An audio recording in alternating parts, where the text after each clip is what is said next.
Hi, I'm Jeff, and welcome to another one of my videos where I take a look at all the new comic books coming out on either June 14th or 15th, 2022. And I ask myself the question, what one new comic book would I buy this week if I could buy just one book? Let's go ahead and jump right into the content of this video first by taking a look back at my pick from 2 weeks ago, which was The Closet, issue number 1. And the question remains, was it a worthy and worthwhile pick to be my just one book pick of the week? And the answer is yes, absolutely yes. I'd already read issue number 1 and 2 and 3 by the time I had picked issue number 1 in its physical form as my just one book pick of the week. I loved it then. I love it now. I love the full 3-issue series, so I highly recommend picking up all 3 issues. But the first issue was really, really great. It set up the story so well. It showed me characters and situations that I absolutely wanted to know more about. I really, really like it. But I'm a fan of James Tynion IV, and just because I really, really like it doesn't mean that you would like it at all. So if you picked it up, if you read it, I would really like to know down in the comments what your impression was of the first issue of The Closet, issue number 1.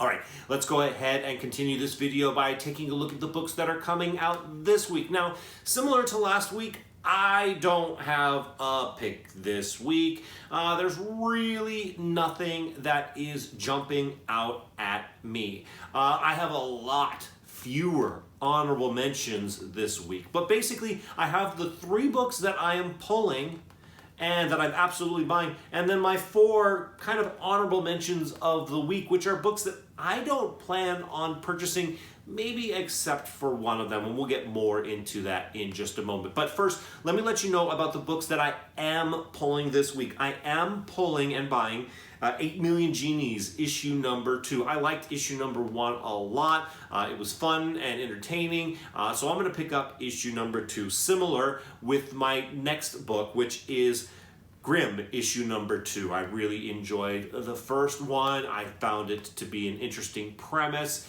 and the way they ended it was interesting, so I'm definitely interested in seeing where it's going from there. And just as a quick side note, Grimm issue number 1, the second print came out, and that was really, really popular and is doing well on the secondary market because of its lower print run, because there was a narrow window in which to order the second print, so people are really excited about the low print run. As always, later prints aren't really doing it for me regardless of their lower print run, because in my opinion, the first print is the first appearance. The second print is basically a reprint of the first appearance and is therefore not the first appearance and therefore not as collectible, but people get really, really excited about the low print runs of later prints. So if that's something that you're interested in, you might keep a lookout for that, although you're going to pay more than cover price. The third print of issue number 1 is also coming out this week. That's not going to be nearly as valuable as the second print is, because the print run of that is going to be a lot larger. Just so you know, I just want to offer all this context about Grimm in general. And the third book that I am pulling this week is The Sandman Universe Nightmare Country, issue number 3. James Tynion IV is my guy, and Nightmare Country so far has been an entertaining read for me, and something that I'm really enjoying and really interested in seeing where it's going to go. And this is coming from somebody who's not a Sandman fan. So I'm all over that, and I'm looking forward to checking that out this week. But let's go ahead and talk about my honorable mentions of books that I'm most likely not going to be buying. There are 4 honorable mentions that I have this week, and once again, no pick.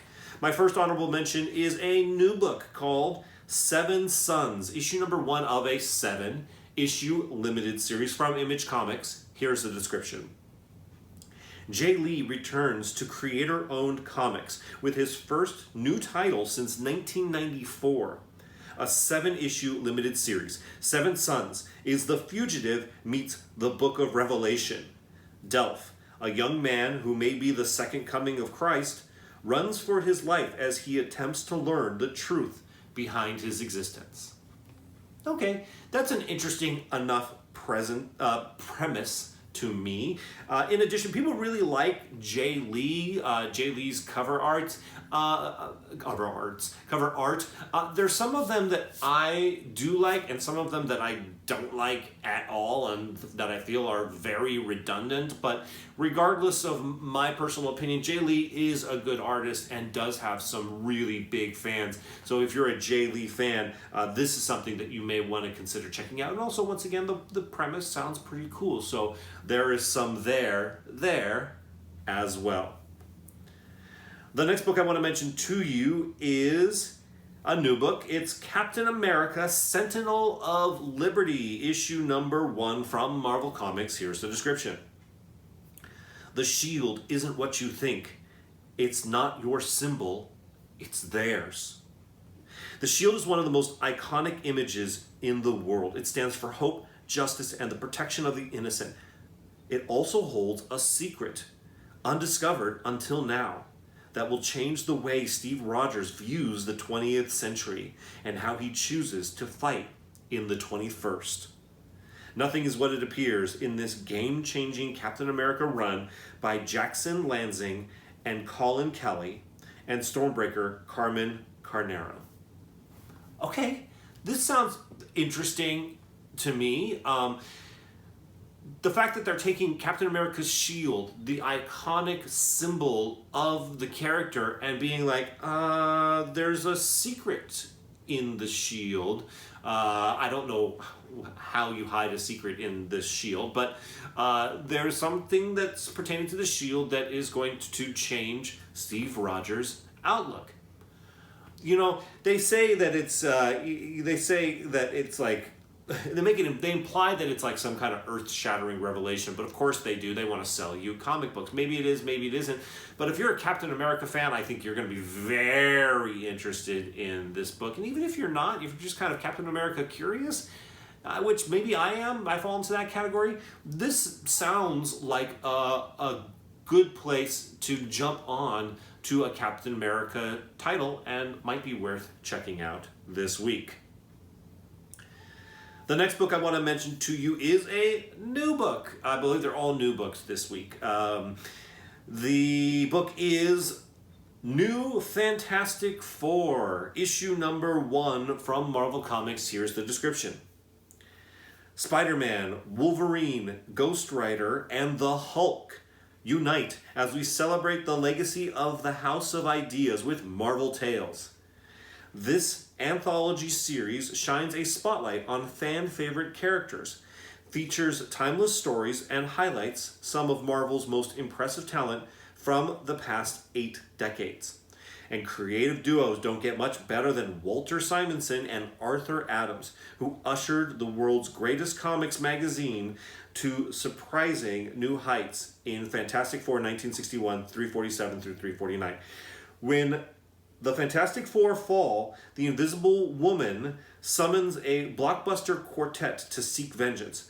But as this hastily assembled team heads to Monster Isle to tackle the Mole Man and his rampaging behemoths, they soon learn that there's more going on than meets the eye. Can the Fantastic Four unravel the mystery and identity their real enemy in time to save the day of their real enemy? There should be the word in there. Okay, so I got a little bit distracted, I must admit, while I was reading that description right now. I'm always very honest with you guys.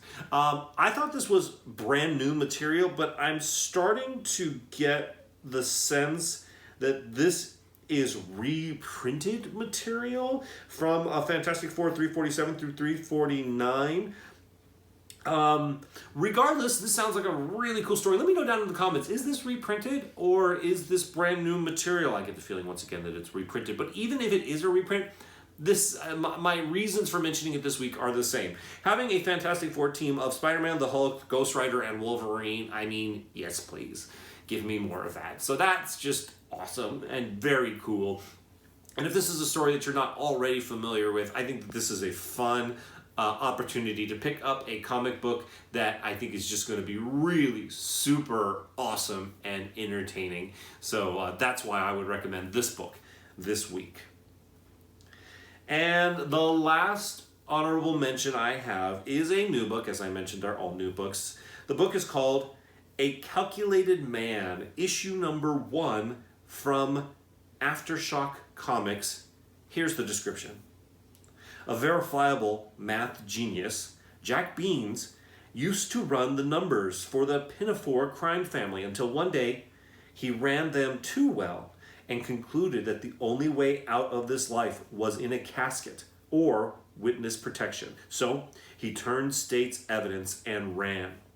Now the Pinafores are out to end their favorite accountant. Little did they know that Jack's skills with math and his perfect memory have made him a better than they ever could have realized. A better killer, than they ever could have realized. What follows is a journey full of murder, mayhem, and mathematics. Writer Paul Tobin and artist Alberto Albuquerque unleash a master of math on a mission to eliminate a criminal empire for good. Okay, so this sounds like a cool premise. Now, I'm a bit of a math guy. I'm not particularly great at math, but I'm good at math, and I, in an odd way, enjoy math. And I find a story about an accountant, somebody who's really good at math, is able to calculate his own sketchy future and decides to get out of it, and then continues to use those math skills to help protect himself as he is avoiding, hopefully being killed, and in his process of killing these bad guys back. That sounds like a pretty cool concept. I can appreciate somebody who is more than just like pow pow pow in their effort to get out of a bad situation. They're also like using their brain to fix the problem as well. So this sounds like a pretty cool book.